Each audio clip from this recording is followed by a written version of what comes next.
Ќе биде ли можна војнен конфликт на Блискиот исток во наредните 20 години? Такво нешто не се предвидува. Не се предвидува, значи можни се локални конфликти, глобален конфликт, особено меѓу држави нема да има. Може би интересно во рамките на конфликти да ви кажам што американските стратези предвидуваат. Значи велат во 21 век и ако има војни и конфликти, тие нема да имаат доминантно идеолошки предзнак. Значи војната меѓу идеологиите заврши. Само од прагматични причини може да се водат војни и конфликти, вклучително и овие држави кои сега не се чинат као бастиони на идеологијата како Иран или Саудиска Арабија. Дури има интересен податок, вела дека во таа Централна Азија која ќе стане многу интересна во наредните 20 години, не само поради стратегиските правци кои тука поминуваат, туку и поради нафтата, енергијата и така натаму, вела дека во моментот идеолошки и секако тамо се партнери Русија и Кина. Меѓутоа во 2025 година е возможно токму Русија и Кина да влезат во одредени конфликти токму околу тие извори, иако сега се тие толку зближени и поврзани помеѓу себе во тој конфликт со Америка. Тоа би било фаза 2. Во ова фаза сега, она што е непомална вест за Америка е дека во своето блиско соседство, вклучително и Кавказот и Централна Азија, Русија има добиено војната за енергентите. Значи таа има направено безмалку целосна контрола на тие патишта на нафтата и на газот. Па дури им влезе и во Латинска Америка. Влезе, тоа го шири, значи примарната причина за руското ширење беше да бидат под контрола да стават се што е она некогаш било Советски сојуз. Они тоа го направија. Значи, во овој момент Америка нема ни еден сериозен проект кој може во доминантна смисла да го оспори, да ја оспори руската доминација на Кавказот и во Централна Азија. Дури денешната Европска унија толку не мокна пред таа руска, да речеме, офанзива или пред таа руска доминација во енергетскиот сектор, што на страната на американците воопшто не застануваат во тој конфликт со Русија.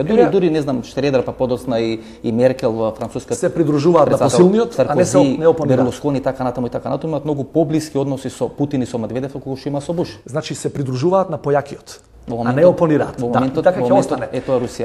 Она што стои во овој конкретен извештај кој го спомнате на почетокот за Европската унија, вели Европската унија и сега не е доминантен играч на светската сцена, во 2025 година нема да биде воопшто тоа. Значи они предвидуваат сериозно намалување на моќта за влијание во светски размери на Европската унија. Очекувате дека тероризмот ќе може да биде хранет од тие нестабилни ситуации на Блискиот исток и дали може на Блискиот и на Средниот исток да се случи тоа што се случи да речеме во Нигерија или во Сомалија, кај што одредени, не знам, терористички или бунтовнички групации киднапираат одредени бродови кои подоцна ги продаваат за големи пари и така се финансират, дали е возможно да дојде да речеме Ал-Каеда или некоја друга организација слична на неа, токму тие нафтени извори да ги користи како можност сопствената финансиска доминација да ја претвори подоцна и во одредена терористичка или било каква друга војна супремација.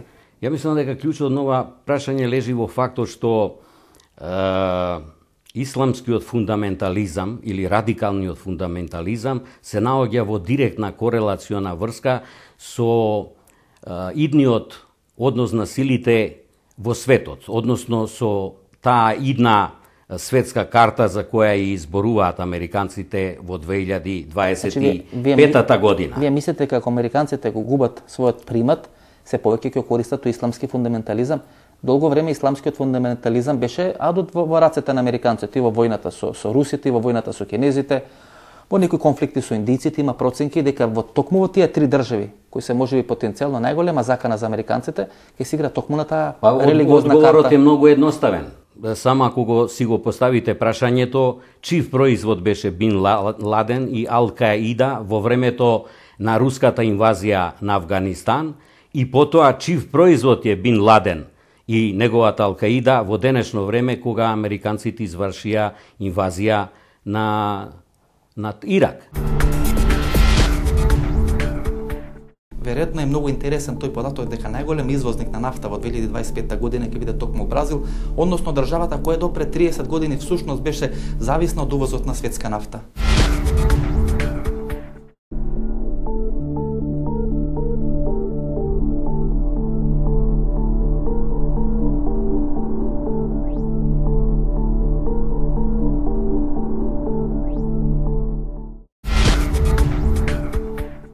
Ми важи да за експерт за Јужна Америка и сега има еден податок во тие анализи на ЦИ и на американските разузнавачки служби дека Бразил до 2025 година ќе биде убедливо најголем извозник на нафта. И тоа од областа Сантос. Што е фрапантен еден податок, веројатно до пред 5 или до пред 10 години никој немаше ни да помисли дека Бразил е толку голем експлоататор на нафта, меѓутоа проценките се дека поголем дури од Саудиска Арабија и од арапските земји. Не само што е точно, туку тоа се надзираш уште во времето кога јас работев таму од 73 до 80 година на минатиот век. Прв и втор нафтен шок. Значи, така е, во времето јас дојдов таму кога Бразил беше соочен со пар, непар возење. Значи во 30 години од земја која нема од капка земја нафта, која немаше бензин, сега доаѓа биде до тоа најголем да биде извозник. едно од најголемите производители и на кој е енергија во рецептот? светот. И кој е рецептот? Па знаете, рецептот беше што во тоа време бразилците согледаа дека крупен проблем на државата во тоа време беа 130 милиона, сега се 200, и енергијата. 200 милиони жители. Жители, да. 130 милиона и сега 200 милиона жители. Бразилците имаа сознание дека мора некаде под платото на кое лежи Бразил, Бразил лежи на геолошка плочка, да го наречеме така, од цврст камен под кој има нафта. И тие набргу ќе станат не само извозник, туку ќе станат економски джин, заради тоа што покрај нафтата имаат железо во неверојатни количества, имаат алуминиум, имаат злато, имаат сребро, имаат бакар, имаат драгоцени метали како елементи како што се дијамантот, смарагдите, значи. И сите податоци на драги ЦИА камења. говорат дека Бразил, Индија, Кина и Русија до 2025 односно Дефинитивно, 2040 за имаат разлика од поголемо Кина и учество Русија, во GDP-то отколку што има G7 во моментот. така е, А тоа за се Америка, разлика од Франција, Кина и Британија и Русија, така Бразил натаму. има една неверојатно голема предност, а тоа е производител на храна. Житници, соја, кафе, месо. Кога сето тоа ќе го спакувате заедно, Бразил ќе биде, односно, да речеме, првите 100 години од овој милениум ќе му припаѓаат на Бразил.